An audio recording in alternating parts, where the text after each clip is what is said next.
Hujan lebat mengguyur kota Palembang mengakibatkan beberapa ruas jalan tergenang banjir. Akibatnya banyak kendaraan motor mogok yang ingin menerabas banjir.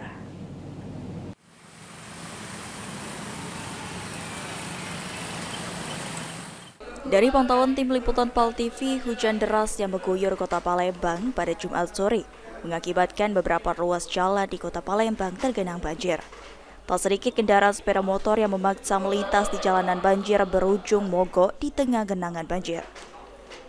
Faisal, koordinator lapangan dinas PUPR Kota Palembang mengatakan, hujan dengan intensitas ringan hingga deras yang mengguyur kota Palembang mengakibatkan lebih dari 30 titik ruas jalan di kota Palembang tergenang banjir. Selain disebabkan oleh curah hujan yang cukup tinggi, genangan banjir juga disebabkan oleh meningkatnya muka air Sungai Musi sehingga terjadi genangan di ruas jalan dan permukiman warga.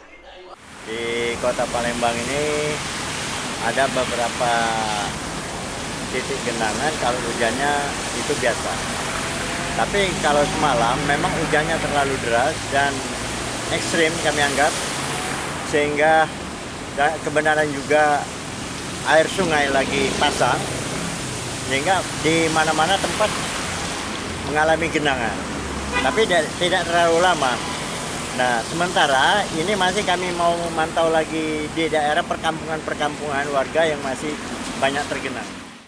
Sementara itu, pengamat pembangunan Ade Indra Caniago menilai permasalahan banjir di kota Palembang karena kurangnya kolam retensi dan ruang terbuka hijau di kota Palembang.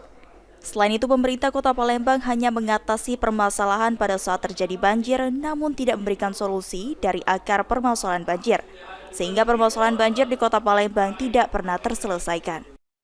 Dilakukan hanya menyelesaikan simptom gitu, air banyak, kemudian bagaimana memaksimalkan pompa sehingga air hilang. Ya. Bukan pada akar persoalan bahwa misalnya debit air ini luar biasa, sementara daya tampung kita, retensi kita, ruang terbuka kita tidak cukup untuk menampung air. Nah, solusinya apa gitu loh?